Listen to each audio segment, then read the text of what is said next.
Good morning, Sue Sushnik from Sue Sushnik Coaching and Training, and today I'm going to be talking about relationships. Now I've got a piece of paper here with my lovely Sue doodles. So here we have the relationship. This is quite often how we think about relationships. It is a thing between two people, and these two people could be lovers, they could be married, they could be friends, they could be colleagues in a workplace, but it seems as though the relationship is a thing in between them. And I'm not very sorry to break it to you, because it's not like that. When you actually look at a relationship, what you have is something that's more like this. Oh, let me get that so it's a little bit better. Obviously, I haven't planned this so well. All right, here we go. So in a relationship, you have things that happen between people. Now, these lines represent interactions between the people. So they could be things that you say, things that you do. They can be body language, they can be tone of voice, they can be things you do while the other person is absent. I'm thinking here of, like, in a house situation, picking up their socks, for example, or doing the washing up, or looking after the car, or those sorts of things.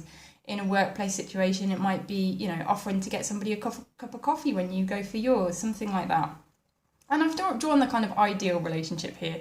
I said it's 50-50. So each person, apologies, I don't know how well this will show up for people who are colourblind of different sorts, but one is teal and one is purple.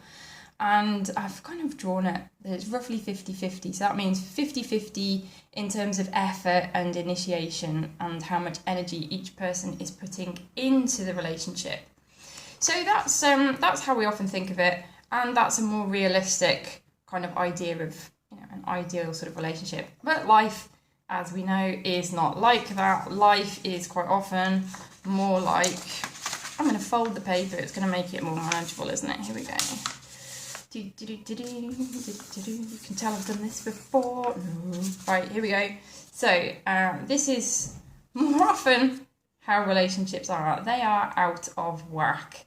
So here we see that the purple one has been offering interactions to the teal one, and they've just not landed on the other person. Teal person is a bit anxious and is not really putting in that much effort, so you can just see a little bit of effort, and actually some of their attention is going in entirely the other direction. So these could be, hobbies that you immerse yourself in. They could be addictions. They could be other relationships, let's face it, other friendships, other relationships. In a family situation, this could be like you start putting a bit more time and effort into your kids instead of into your partner and that sort of thing. And I've introduced some red ones here to indicate that sometimes some of your interactions are not nice. And that's an out of whack kind of relationship. So what I like about this little model, other than because I drew it, so it's going to be fabulous anyway, is that it gives us a way of working with it, because it shows us quite graphically what we need to do. So the teal person, who's got these little bits of effort but not really enough, needs to put in a bit more effort, let's face it. And the teal person whose attention is going off in other directions over this way, they need to put a bit more attention back into the relationship. Also need to remove these red ones. So these red ones, they can be like crappy habits. They can be sort of aggressive ways of talking to one another. They could be, sarcastic insults. And I'm definitely of the attitude that if a joke isn't laughed at by the other person, it's not a joke. And if it's a sarcastic joke and it's not found funny by the person who it's about, then actually you've just insulted them and you've done something that's offensive, and then you need to apologise for that. Now, some people might take issue with this as an oversimplification, but seriously, if your joke is not funny to the person who's receiving it, it's not a funny joke. That's as simple as I can put it. So sometimes you might end up using humour in a way that's actually quite brutal and hurtful to the other person. You might think you're being funny, but you need to pay attention to the other person to see if you're actually being funny or if you're just being rude and insensitive.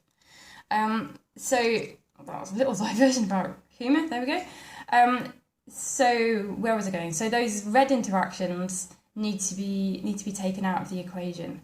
And this one here, this sort of represents what happens when somebody's like really anxious and is kind of neglecting the other person.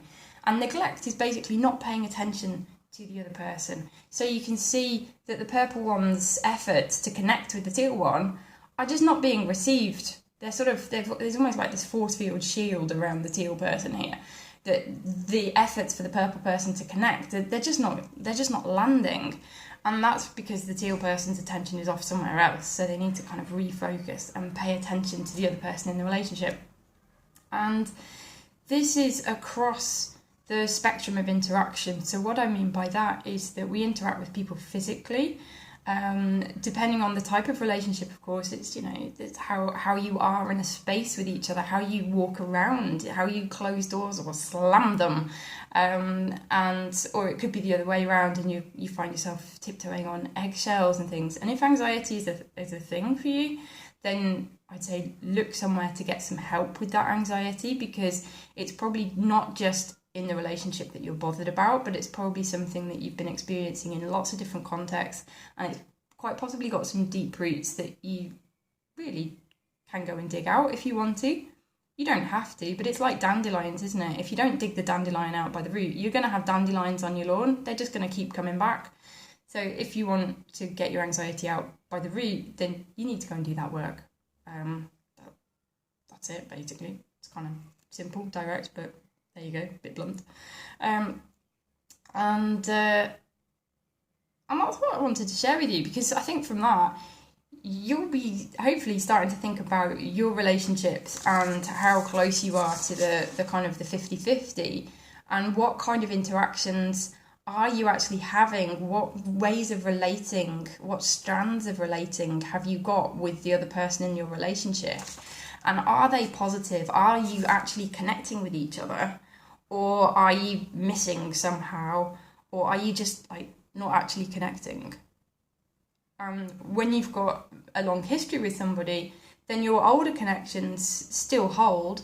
But if you're not laying down new strands of positive connection between each other, whichever way that goes, and if you're laying down the red strands of like antagonizing each other and just, being a bit mean or downright abusive, actually, is the other end of the spectrum of that, then that's what your relationship becomes over time. I've only drawn like 10 strands in my that diagram. There's only 10 strands, but a relationship is thousands of strands, absolutely thousands of strands. Now, if it's kind of like 10% crap and 90% good strands, then that's a fairly healthy relationship, perhaps. Maybe even, it depends on your tolerance thresholds, to be fair.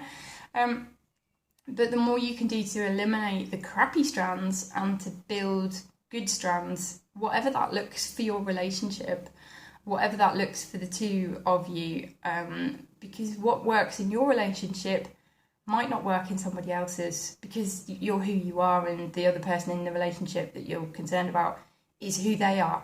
So you find the ways, excuse me, you find the ways of connecting and building positive strands that actually fit for the two of you. It's no good like going and watching operas together if you're actually really into heavy metal. You're just gonna be like bored and think it's a waste of money, or just like, what the heck are we doing here? So like go off to a heavy metal gig together instead. Do that. That's like, yeah, that's better. And time and attention. And these things build over time. It's like lots of layers, lots of individual strands, lots of layers. So let it build over time and let it change over time. And that said, sometimes things can change really quickly when you pull out one of those dandelions by their roots. So there's always that side as well. As always, it's never a straightforward answer. It's quite a complicated one because, well, humans. I hope that's been interesting for you. Throw me some comments, throw me some questions. Do share this. And I'll see you in the next video. Take care. Bye-bye.